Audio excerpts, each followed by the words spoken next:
verso 24. E nós vamos fazer um pouco diferente. Vamos ler esse texto e depois nós vamos cantar esta canção sobre Jesus, porque nós vamos ministrar a Santa Ceia daqui a pouco.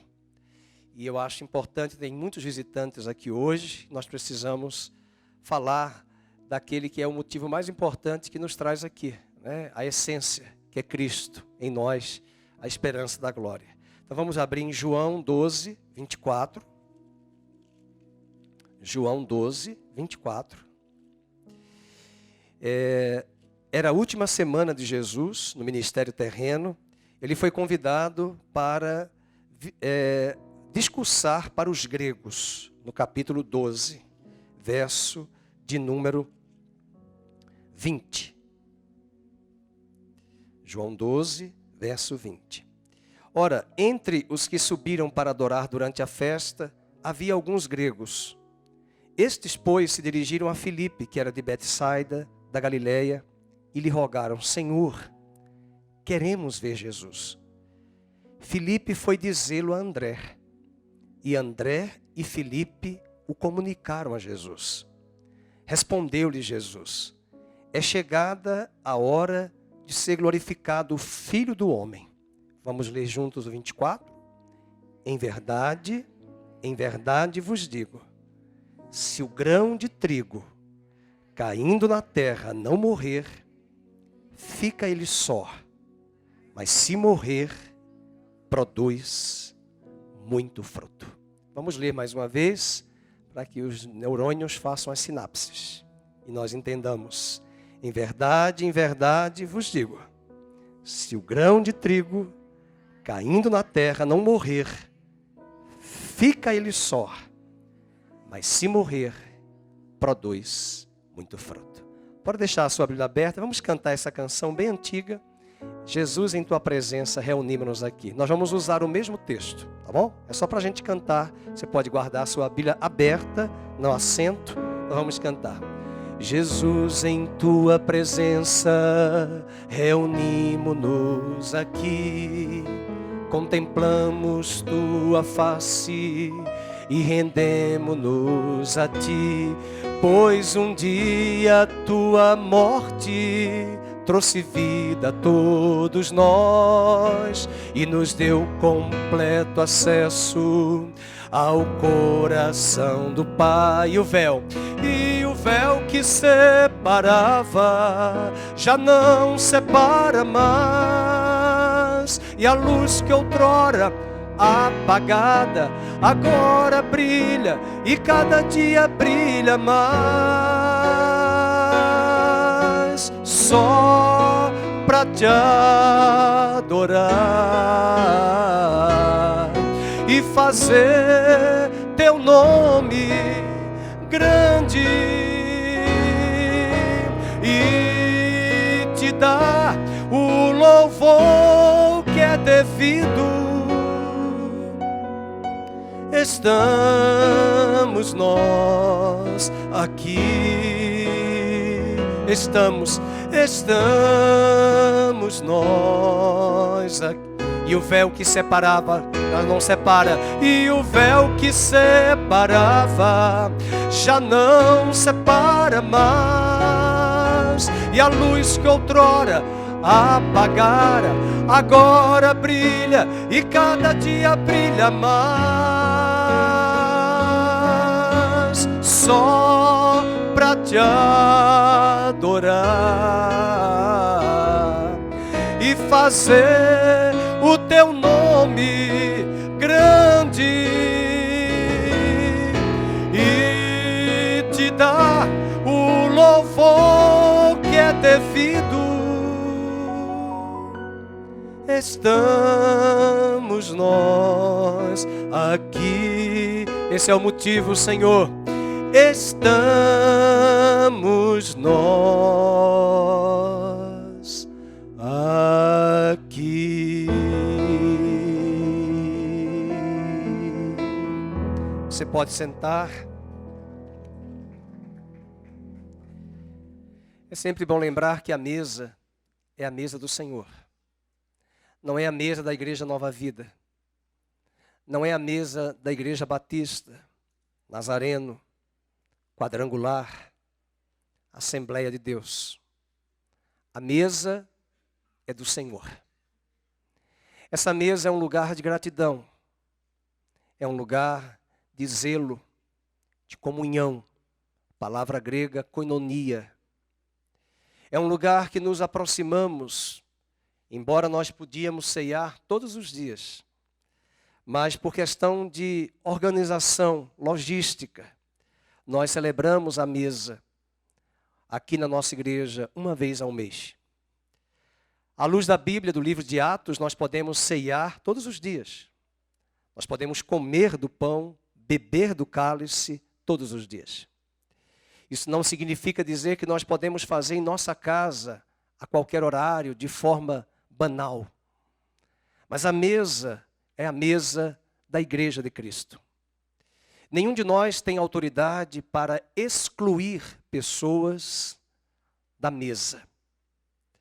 O apóstolo Paulo escreveu a carta aos Coríntios dizendo que nós devemos examinar a nós mesmos, para, pelo Espírito, sondarmos as nossas próprias consciências e sabermos se estamos aptos, se estamos alinhados e debaixo da graça que continua todos os dias conduzindo a nossa vida em Cristo.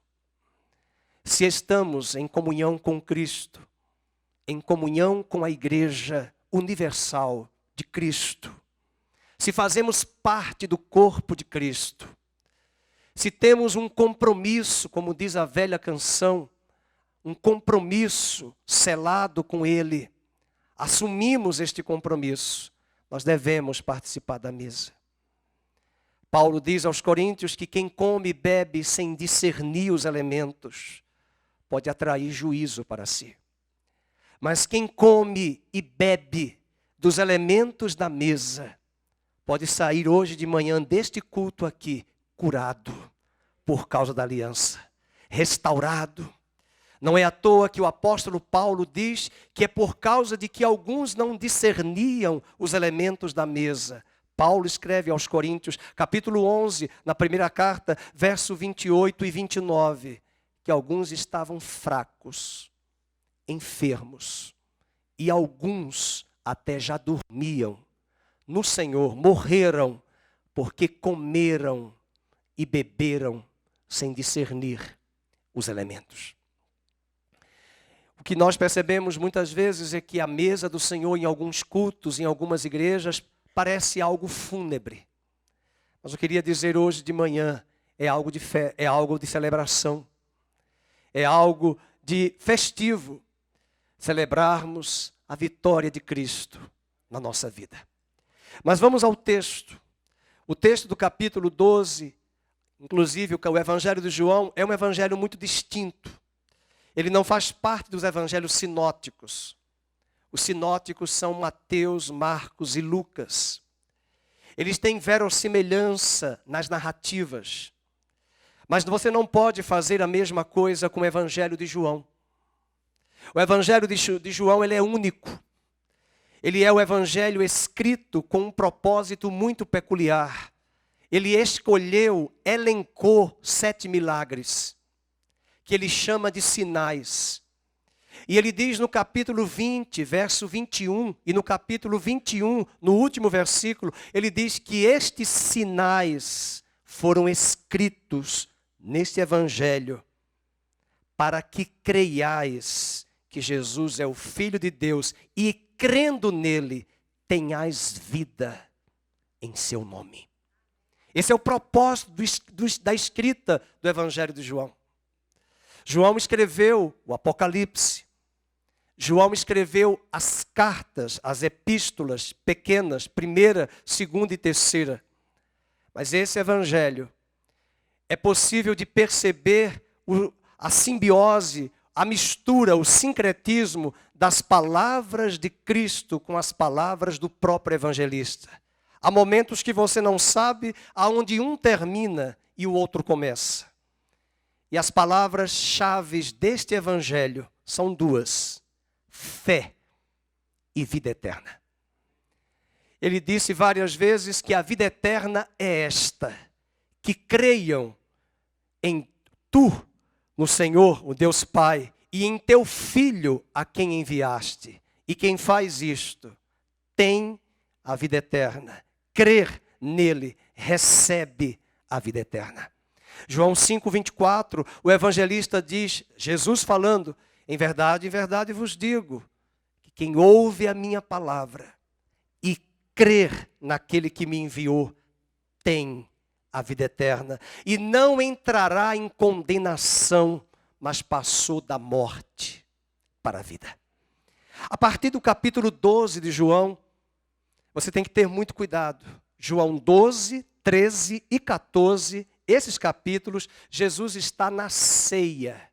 Aliás, 14, 15 e 16. O 12 é a entrada dele em Jerusalém, no domingo de Ramos.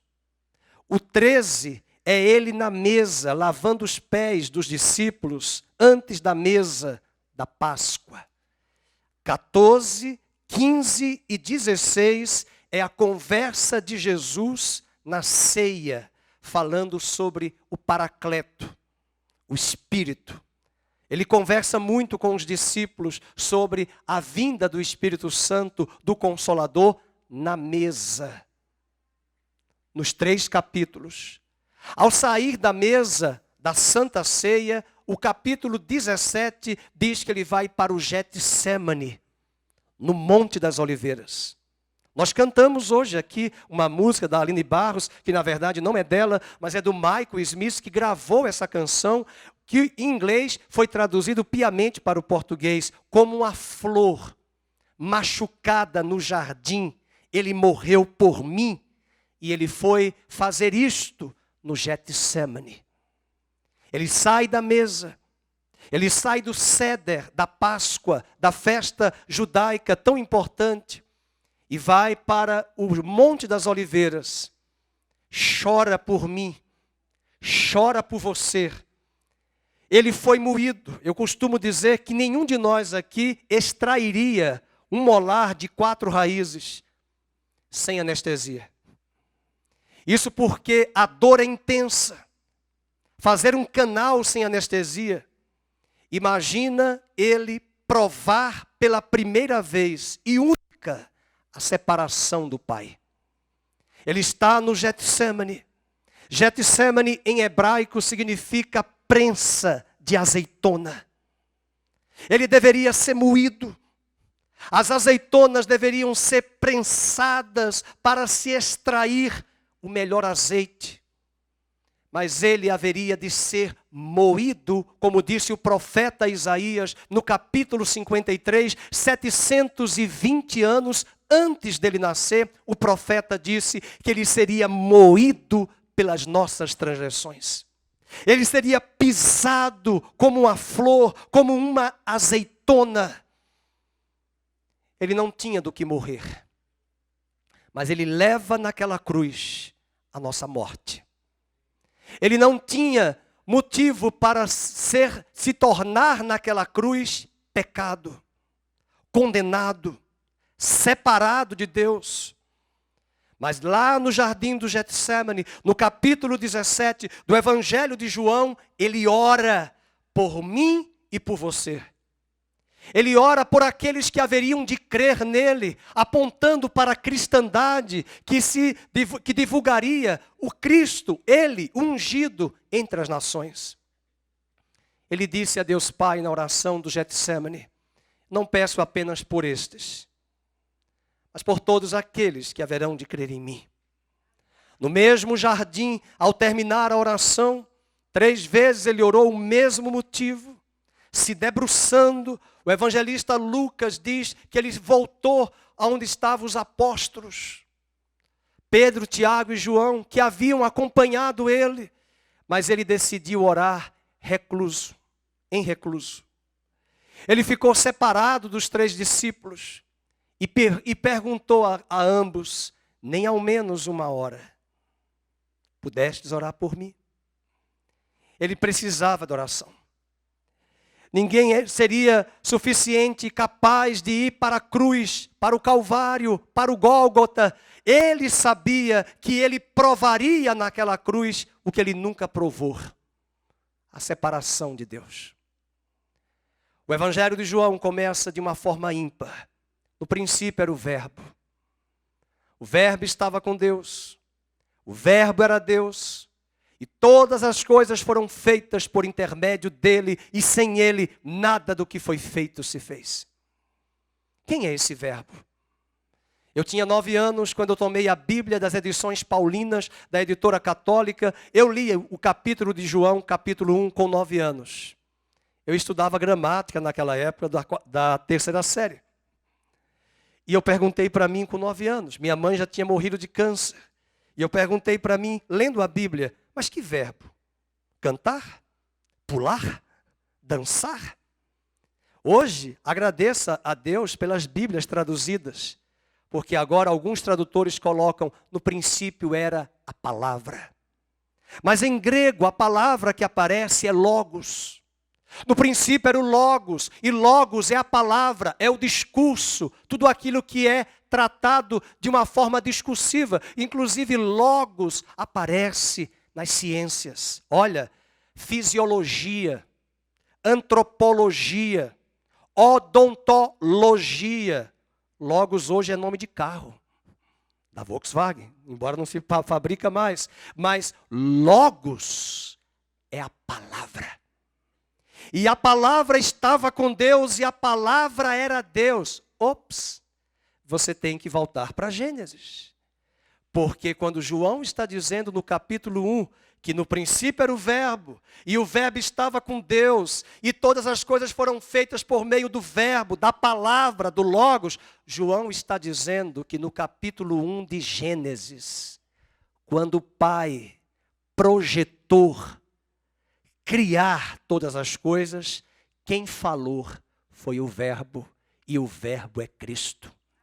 É assim que a Trindade funciona. Não existem 3 deuses. São 3 formas distintas de uma única divindade. Não ficou muito claro também? Santo Agostinho também não entendeu. Na eternidade você vai entender. Eu vi uma irmã no Tênis Clube essa semana, falou: agora que eu entendi a Trindade, porque eu assisti de novo ao filme A Cabana. Por quê? Porque no filme A Cabana fica muito claro quem é o Pai, quem é o Filho, quem é o Espírito. Mas quando João está dizendo, o Verbo estava com Deus, em Gênesis 1, todas as vezes que aparece e disse Deus, quem está falando é Jesus, o Verbo, a palavra. E é assim que a Trindade opera. Hebreus capítulo 10 diz que Deus é o arquiteto, é a única passagem do Novo Testamento que diz que Deus é arquiteto. Arquiteto é bom, porque ele planeja.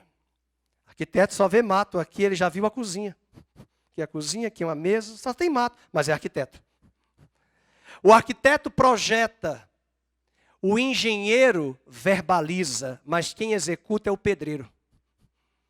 A Trindade funciona assim: o Pai projeta, o Filho verbaliza, o Espírito executa. Vamos para a salvação? O Pai, na eternidade, quis salvar a Eliane, quis salvar a Rita, quis salvar a Luzia. E o Filho disse, falou, eu darei a minha vida. E o Espírito veio e convenceu ambas do pecado, da justiça e do juízo. O Pai projeta, o Filho verbaliza, o Espírito executa a obra da salvação.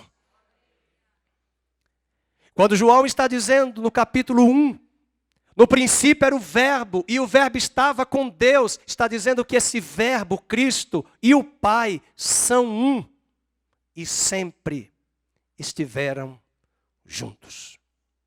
Entendido isso, vou começar agora o sermão do capítulo 12 de João, verso 24. Eu não sei se você sabe quais são as revistas mais famosas do mundo. A Veja é uma das maiores revistas de grande circulação, se não me falha a memória, a segunda e a terceira. A primeira é a Time. Depois vem a The Economist e vem outras revistas. Muitos famosos querem sair um dia nas páginas amarelas da Veja. E Jesus teve a oportunidade não de sair da Veja, mas ele foi convidado para sair em um café filosófico dos gregos. Recebeu um baita de um convite. Esse convite era ímpar, porque quem já foi a um café filosófico da CPFL são famosos que vão para lá, da academia. E na filosofia de Atenas, os filósofos, inclusive os sofistas, eles primavam muito por sabedoria e alguns eram vaidosos ao extremo para massagear o ego. Tinham que falar bonito, de uma forma erudita e traziam um vocabulário bem rebuscado para que os ouvintes não pudessem ser capazes de interpretar e somente os sábios decifrariam os enigmas. E se você decifrar, parabéns para você. Você faz parte do clube dos gregos, dos sofistas. Jesus estava no ministério terreno, entrando em Jerusalém, acabou de entrar no domingo de Ramos. Veja comigo no capítulo 12 o convite que ele recebeu. Não foi para as folhas da revista Time, nem da Veja, mas era um convite ímpar. O capítulo 12, verso de número 20 diz: ora, os que subiram para adorar durante a festa, havia alguns gregos, possivelmente gregos prosélitos, que subiam à festa e que gostavam de ir para o templo para ficar nas praças e nos corredores, conversando com os eruditos, com os escribas. E eles chegam lá e perguntam a Filipe. Filipe, que era de Betsaida da Galileia, lhe rogaram: Senhor, nós queremos ver Jesus. Vamos parafrasear: nós queremos que ele venha dar uma palestra no café filosófico da Grécia. Para nós, só para nós, para os gregos. Chama ele. Não sei se tinha cachê, mas chama. Jesus não perde tempo com estas coisas. Uma vez perguntaram a mim por que ele não casou. E eu joguei a pergunta para a pessoa: a senhora já casou? Por que a senhora está preocupada porque ele não casou? A essência do evangelho não é saber se ele casou ou não casou, se ele teve um caso com Maria Madalena, porque a revista Veja publicou uma vez que ele teve um caso com Maria Madalena, o que é um absurdo e que, na verdade, nem é novidade, porque quem conhece a história da igreja sabe que o cânon do Novo Testamento levou 3 séculos. E muitos evangelhos foram escritos, mais de 250 evangelhos, e a maioria deles não tinha respaldo junto às testemunhas oculares e auriculares.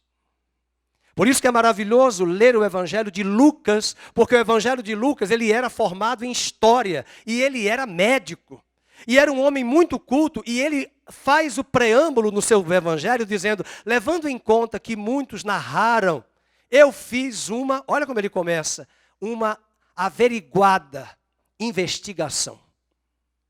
De todos os fatos narrados, eu costumo dizer que ele teve a capacidade de conversar com Maria. E se já é difícil tirar um segredo de uma mulher, imagina contar no Evangelho o que o anjo Gabriel falou para Maria. E mais do que isso, ele consegue saber o que o anjo Gabriel falou para Zacarias. Isso mostra que ele foi direto nas fontes primárias. E ele vai examinar. E Lucas era o único grego do Novo Testamento que escreveu a Bíblia. Aqui o Novo Testamento é o único autor grego. Os demais eram judeus. Jesus é convidado pelos gregos para dar uma palestra. Às vezes as pessoas perguntam muitas coisas para nós, pastores, padres, evangélicos, de respostas prontas e imediatas que nós queremos. É impressionante como nós temos o poder de fazer muitas perguntas, e Jesus também aproveitou essa característica humana nossa e perguntava muitas vezes às pessoas: o que queres que eu te faça? Ele também perguntava a algumas dessas pessoas assim: queres tu mesmo ser curada? Ele também tinha capacidade de dizer, despertar na pessoa uma sede, uma fome por ele, mas antes de dar a resposta, ele dizia, como disse a mulher samaritana: queres tu? Chama o teu marido que eu vou dar. Ela para e diz, eu não tenho marido. E ele responde, dissestes a verdade. Tu já tiveste 5. E o que tu tens agora é teu. Acho que se Jesus estivesse hoje, não é teu. Se Jesus estivesse hoje, tem gente aí que já tem 17 maridos. 15, não vou citar o nome porque está sendo filmado ao vivo. Mas às vezes Jesus pergunta certas coisas e às vezes nós temos que aprender com ele, porque as pessoas estão vindo às igrejas hoje. Está lotada de gente nas igrejas evangélicas. Mas qual é a pergunta que Jesus faz? Queres tu mesmo? Nós temos perguntas, nós queremos saber, e os dinossauros? Às vezes eu fui falar com uma pessoa, os dinossauros. Eu digo, eu não quero saber, tem outro dinossauro maior na nossa vida, um pecado. Jurássico. Na nossa vida. Perguntando, uma vez um médico me perguntou, aqui em Campinas, eu soube que o senhor é pastor. Ok, sim, o senhor é médico, eu vim aqui pelo seu trabalho. Tudo bem? Um cardiologista. E ele falou, antes de fazer o tratamento, a consulta à sua pessoa, deixa eu perguntar uma coisa. Como é que vai ficar, como é que vão ficar os índios naquele dia quando Jesus vier? Aí eu falei, o senhor é cristão? Não, eu sou espírita. Ok, então vamos lá. O senhor eu estou aqui hoje no seu consultório, eu tenho certeza que eu vim aqui hoje por providência divina, porque o meu médico não está presente, eu queria que o senhor me atendesse. Eu tenho certeza que foi Deus que me colocou aqui. Nessa mesma hora em que eu estou aqui pregando para o senhor, eu tenho um amigo que faz doutorado em linguística na Unicamp, que está traduzindo a Bíblia para o Tupi-Guarani, numa tribo indígena do Amazonas. O senhor tome cuidado, porque naquele dia os índios vão chegar lá e o senhor também. E os índios poderão dizer para o senhor assim, cheguei, pela graça aqui. E o senhor ficou. Porque o mesmo Deus que mandou esse amigo meu, doutorando em linguística do IEL, lá no Amazonas, é o mesmo Deus que me jogou aqui ao vivo no seu consultório. Para dizer que Ele te ama, que Ele tem um plano para a sua vida e que Ele já enviou o seu Filho Jesus para te salvar. Foi assim a consulta de cardiologia.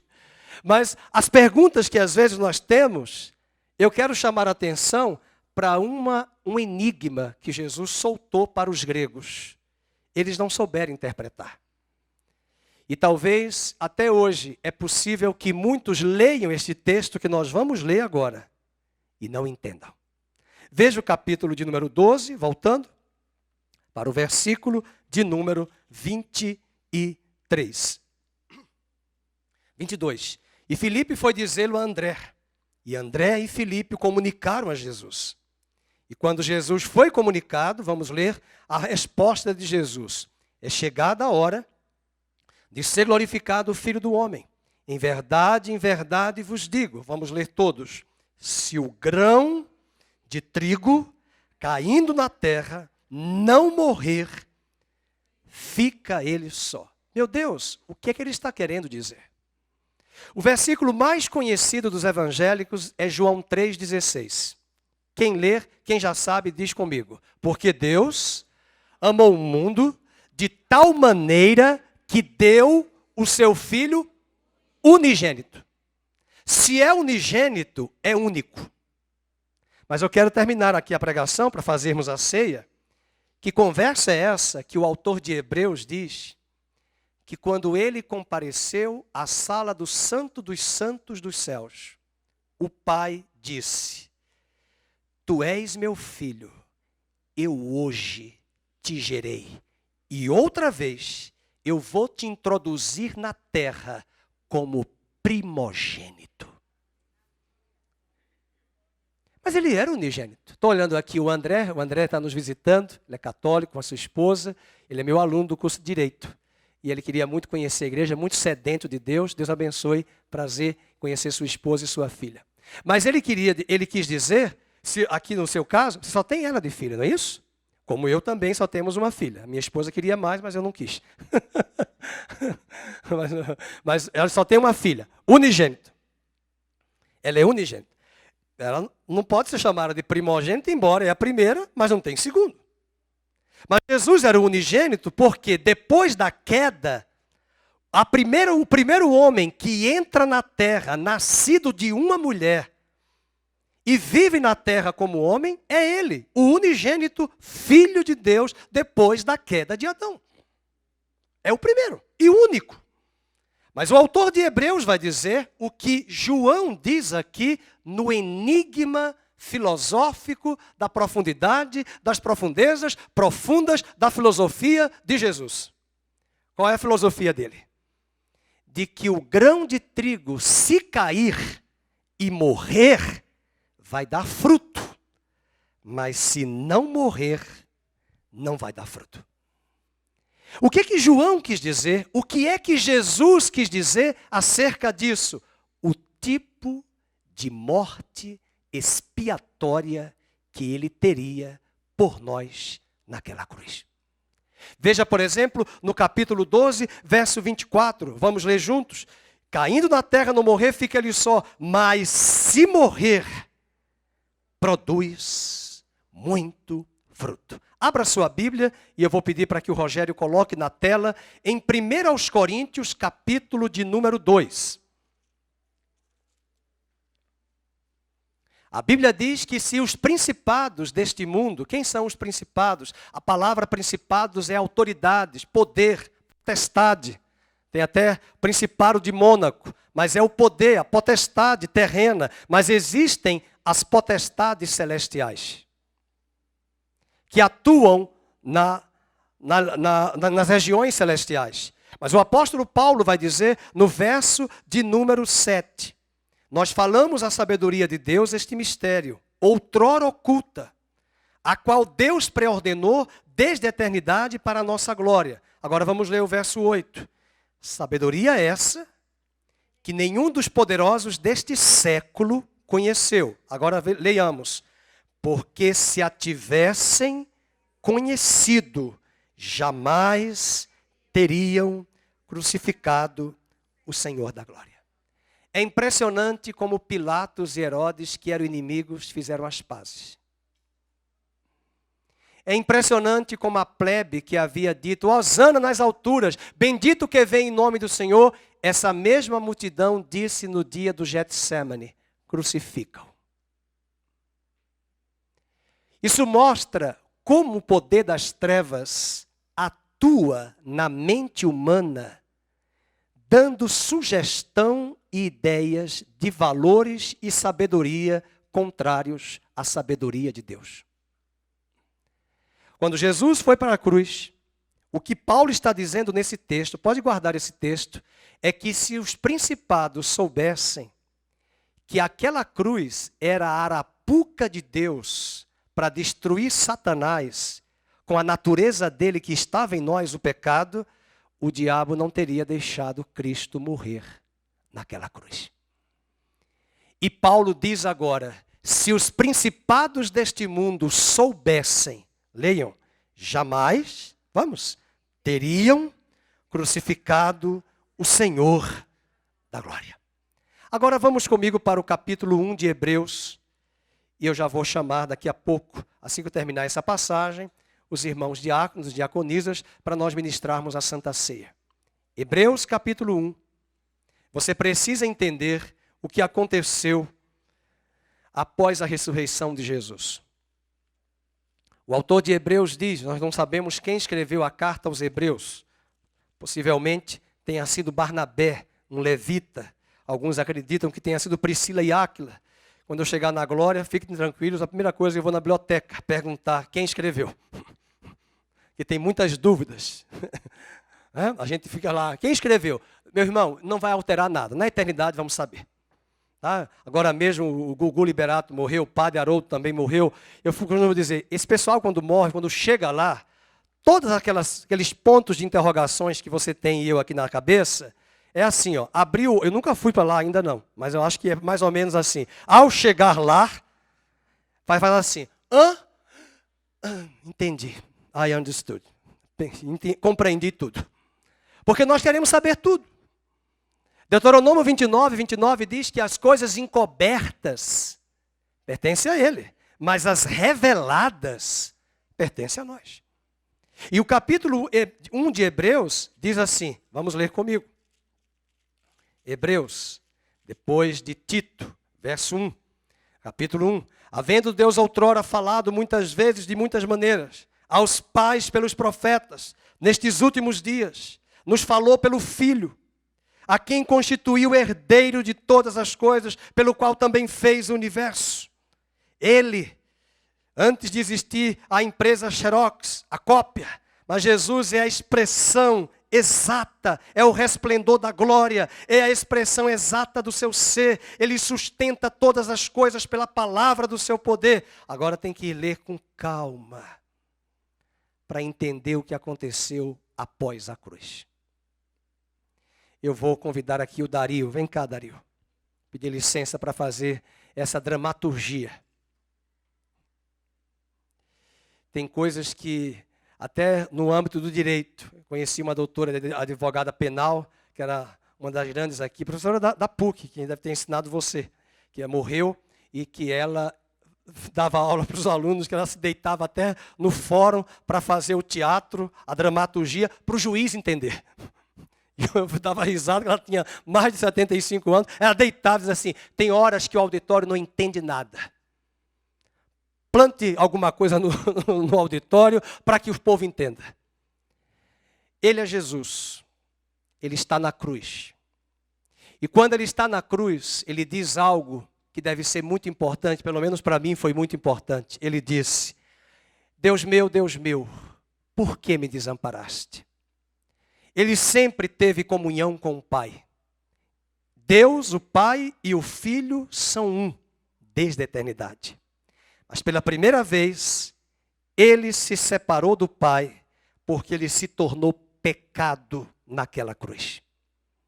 E a Bíblia diz em 2 Coríntios 5, 21, aquele que não conheceu pecado, Deus o fez pecado por nós, para que nele fôssemos feitos justiça de Deus. Mas ele grita, Elohim, Elohim, lama sabachthani, Deus meu, por que me desamparaste? Porque naquela hora, Deus Pai deu as costas para ele, porque ele se torna pecado em nosso lugar. E nessa hora, ele perde a paternidade, porque quem havia perdido a paternidade éramos nós, em Adão. Mas ele se torna pecado em nosso lugar e perde a paternidade. Deus agora não é mais pai de Jesus, filho do pecado. Ele foi pai de Jesus, unigênito, mas não do pecado. Ao ressuscitar, o autor de Hebreus diz que ele subiu às alturas. Acompanhem comigo o raciocínio, vamos ler, Hebreus 1.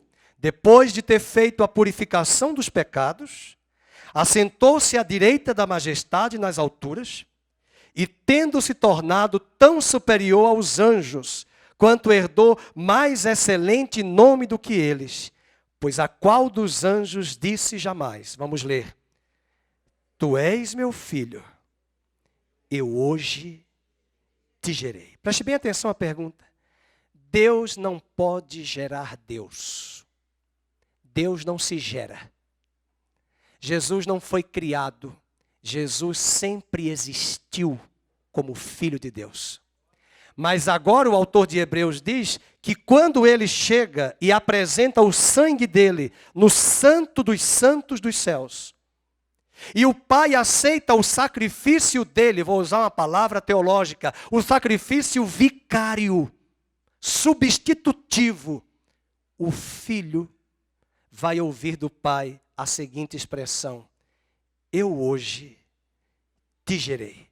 Meus irmãos, Deus não gerou Deus, mas Deus gera o último Adão neste homem que acaba de ressuscitar.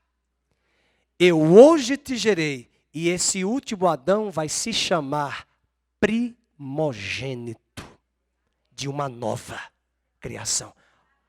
Mas ele era unigênito. Mas agora ele vai se tornar primogênito. Preste atenção agora o verso de número 5. O verbo está no futuro do presente.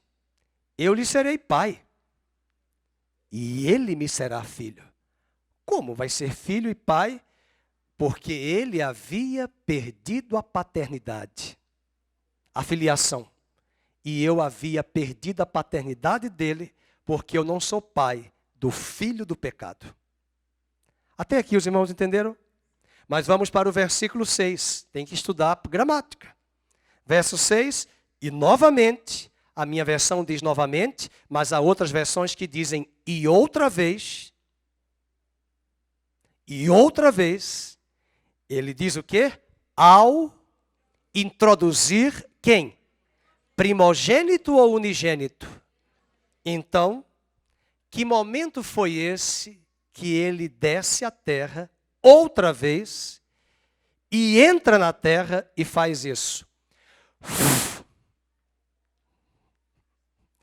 João capítulo 20, verso 21, Jesus ressuscita, entra no cenáculo, fala aos discípulos, recebam o meu espírito.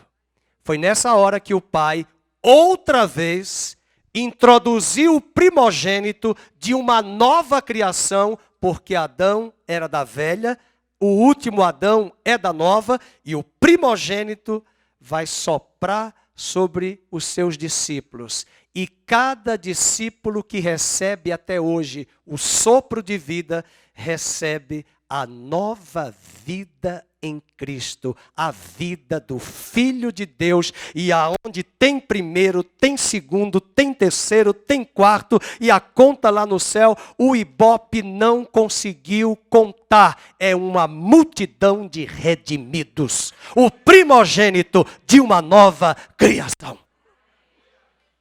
Dê uma salva de palmas ao Senhor. Pode ficar aqui, eu vou empurrar você daqui a pouco. Ele diz, outra vez, eu sou o pai, eu vou te introduzir na terra como primogênito. Você perdeu o pai, mas eu te serei por pai. Você não é mais meu filho, você será meu filho. E eu vou te introduzir outra vez, porque ele já havia sido introduzido como unigênito. Quando Deus introduz ele como primogênito, que passagem é essa? Abra sua Bíblia em João capítulo 20.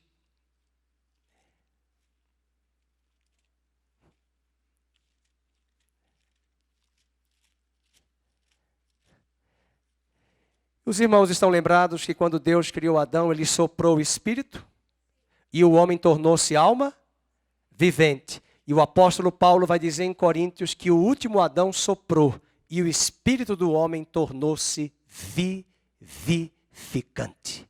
Eu vou dizer de novo que eu acho que alguns não entenderam. O primeiro Adão tornou-se alma vivente. O último Adão, 1 Coríntios 15, 44, 45, espírito vivificante. Eu vou dizer de novo, espírito vivificante. Eu vou dizer novamente, o espírito vivificante. Sabe por quê? Porque nós em Efésios 2 estávamos mortos em nossos delitos e pecados. Mas Efésios 2:1, ele porém vos vivificou e vos deu vida através do Espírito dele, a natureza dele vem sobre nós e o primogênito gera o segundo, gera o terceiro, gera o quarto, gera 1000, gera milhões, gera bilhões de filhos, porque ele agora é o cabeça de uma nova criação. Vamos ler João capítulo 10, vou empurrar você agora. Você vai zarpar daqui desse altar, brincadeira. João 20, verso 21. Disse-lhes, pois, Jesus, outra vez, Pai seja convosco, e assim como o Pai me enviou, eu também vos envio. E havendo dito isto, soprou sobre eles e disse-lhes, juntos, recebei o Espírito. E aí, eu vou empurrar e você vai mandar o Espírito para todos os filhos que creem. Vai embora, vai, primogênito da nova criação. Glória a Deus, dê uma salva de palmas ao Senhor. Queridos, parece brincadeira, mas eu vou dizer uma coisa. Fez total diferença na minha vida. Porque agora nós vamos ceiar e os diáconos vão chegar, pastor Felipe vai entregar os elementos da Santa Ceia. Porque no dia que Jesus morreu e deu a sua vida por nós, Eu vou pedir ao Felipe pegar. O pastor Felipe é um pão. Aqui o pastor Felipe. Ele disse, ele não disse, este é o meu corpo. Ele disse isto. O ato de partir, de morrer em nosso lugar. Isto que eu faço é a minha vida que eu vou dar por vós. Façam isto em memória de mim. Ele disse, cadê o cálice, pastor? Me dá um cálice. Ele disse, muito eu me alegro beber convosco este cálice. Jesus não era bipolar, mas você precisa entender a Bíblia. Muito me alegro. Ele bebeu. 1 hora depois ele está no Getsemane e diz, Pai, se possível, afasta de mim este cálice. Você vai dizer, ele é bipolar? Não. Como é que a pessoa está alegre em beber o cálice e depois não quer mais o cálice? É que o cálice era a vida dele. Ele não tinha do que morrer. Nós não tínhamos do que viver. Ele dá a sua vida por nós, leva a nossa morte e nos dá a sua vida. Mas essa vida que ele ia dar é sem pecado. Mas ele receberia no Getsemane e no Calvário toda a nossa natureza e o juízo de Deus sobre ele. E ele prova no Getsemane que a condenação que estava destinada a todos os homens, seu corpo, seu espírito, receberia o juízo.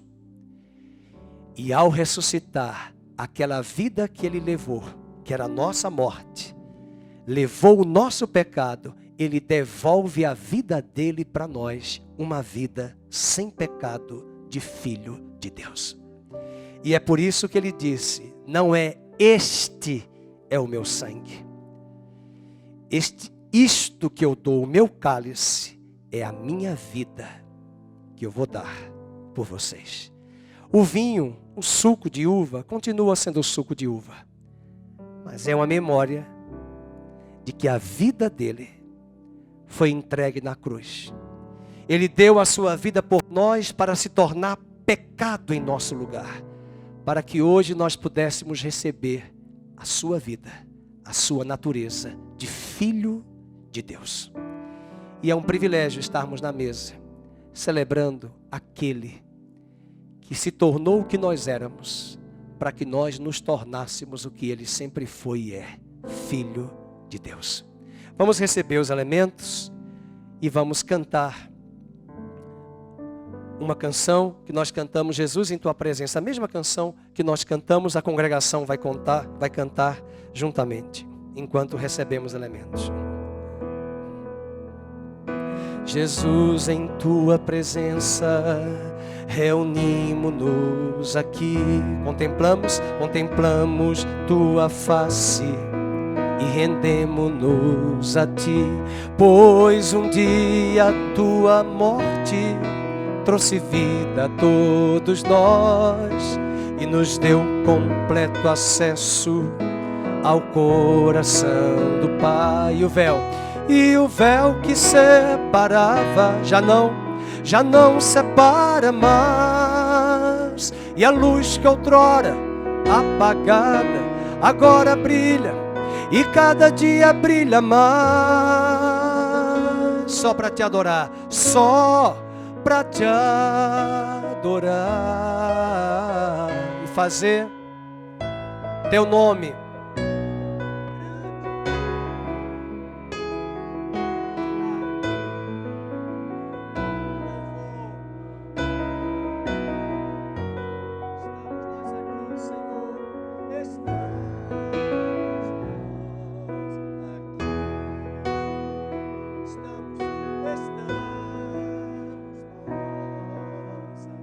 só para te adorar. Vamos juntos dizer, só para te adorar, só para te adorar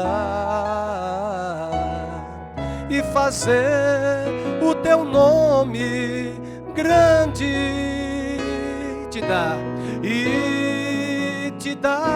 o louvor que é devido. Estamos nós aqui. Estamos nós aqui. Fiquemos de pé, os que já receberam. Alguns ainda estão recebendo os elementos. Nós vamos agradecer ao Senhor pelos elementos da mesa. Vamos orar. Pai querido e amado, nós te agradecemos hoje de manhã por este privilégio de estarmos aqui participando da tua mesa. Te agradecemos pelos visitantes, pelas famílias que aqui estão.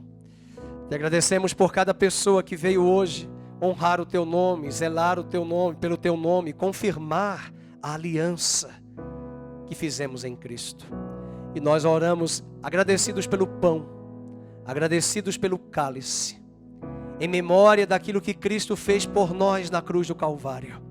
Nós lembramos agora dos encarcerados, dos presidiários, dos enfermos.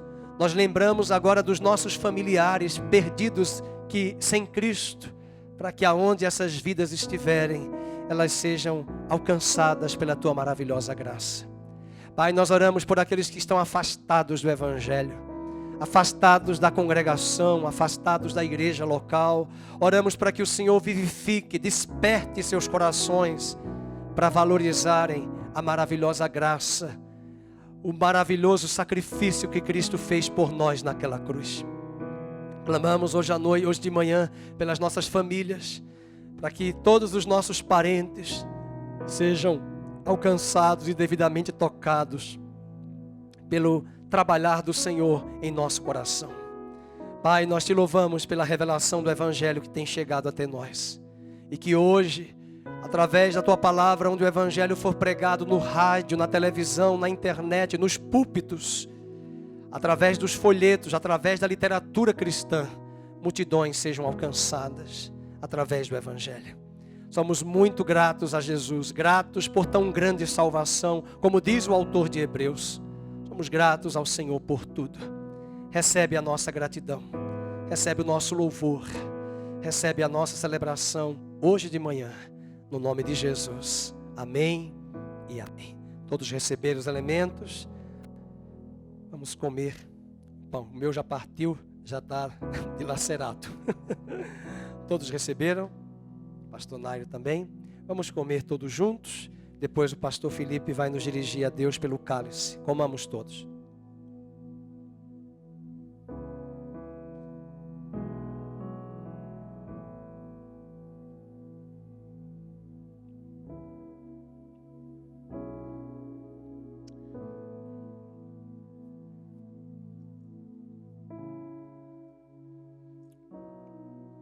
Pai Santo, louvamos o teu nome, agradecemos o teu nome por tão grande salvação.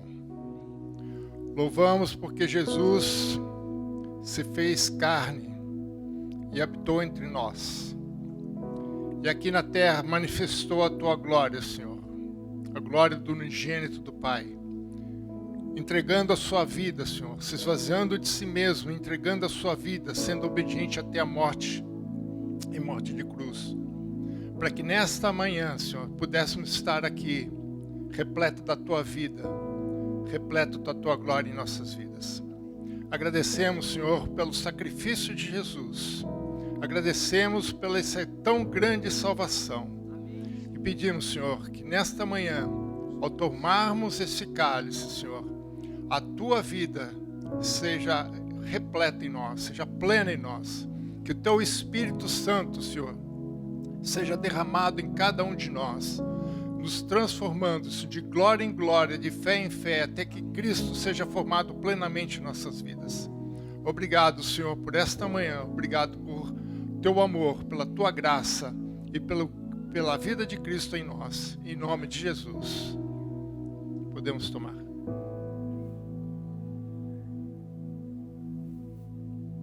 Graças a Deus por tão grande redenção. Amém.